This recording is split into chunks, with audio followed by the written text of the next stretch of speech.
नमस्कार। आता ऐश्वर्याला समजलेलं असतं की नानांना स्टोर रूममध्ये लपवलेलं आहे, म्हणून ऐश्वर्या ही स्टोर रूममध्ये नानांना मारायला आता निघालेली असते। हे सगळं जानकीने ऐकलेलं असतं। जानकी म्हणते, आता मी त्या ऐश्वर्याला सोडणार नाही, तिच्यावर मी योग्य अशी नजर ठेवणार आणि तिला रंगेहात पकडणार। ऐश्वर्या ही सर्वजण झोपल्यावर नजर चुकवून घराच्या बाहेर पडते आणि इथे स्टोर रूममध्ये येते। जानकीसुद्धा तिच्या पाठोपाठ असते, हे तिला माहीत नसतं।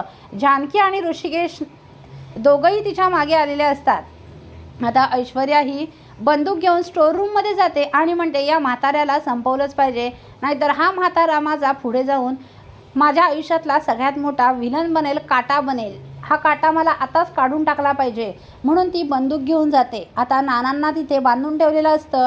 लागूनच जानकी आणि ऋषिकेश हे बघतात आणि म्हणतात, नाना इथे आहे। हे सगळं ऐश्वर्याने केलं आहे। लगेच ऋषिकेश आपल्या फोनमध्ये व्हिडिओ शूटिंग चालू करतो आणि आता ऐश्वर्या ही नानांच्या जवळ जाते आणि म्हणते, कसं आहे नाना, मला ना तुम्हाला मारावंच लागेल। आता तुम्ही बोलायला लागले आहात, तुम्हाला सगळं बोलता येतं, तुम्हाला माहीत आहे की जिन्यावरून मीच तुम्हाला ढकललं आहे। आता तुम्ही हे सगळं सत्य सगळ्यांना सांगणार, मग माझी वाट लागेल।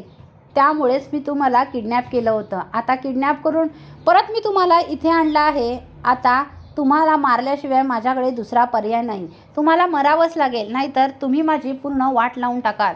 जर एकदा का सत्य सगळ्यांना समजलं तर मला सर्वजण पोलिसांच्या ताब्यात देणार हे नक्की। त्यामुळे नाही, मी ही रिस्क नाही घेऊ शकत, तुम्हाला आता मरावंच लागेल।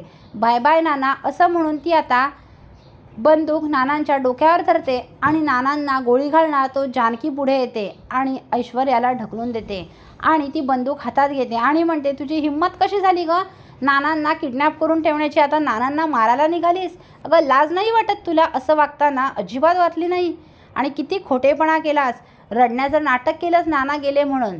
ऋषिकेश येऊन लगेच नानांना सोडवतो आणि जानकी ऐश्वर्याचा हात पकडते, हात चांगलाच पिरगळते, तिच्या सटासट कानाखाली वाजवते आणि तिला फरफटत घरी घेऊन येते आणि ऋषिकेश नानांना घेऊन येतो।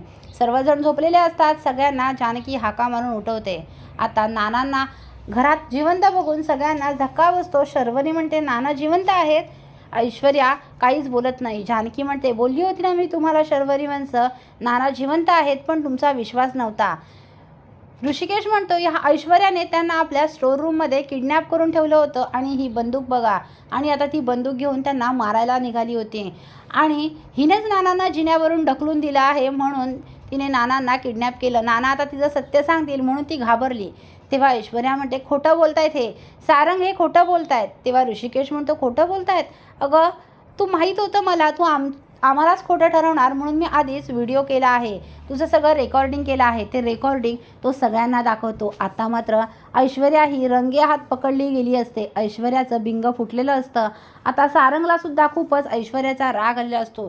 सारंग ऐश्वर्याच्या सटासट कानाखाली वाजवतो आणि म्हणतो, तुम्ही हे सगळं केलं, मला लाज वाटते तुम्हाला बायको म्हणून घेण्याची, चला निघा इथून, असं म्हणून तो ऐश्वर्याला ढकलून देतो आणि जाऊन नानांना मिठी मारतो। सुमित्रासुद्धा नानांजवळ येते आणि ऋषिकेशला जवळ घेत म्हणते, बाळा चुकलं माझं, मी तुला मारलं, मला वाटलं की खरंच तू नानांना मारलंस। ऋषिकेश म्हणतो, आई तू असा विचार कसा करू शकतेस की मी नानांचा जीव घेऊ शकतो? अगं मी असं कधीच करू शकत नाही।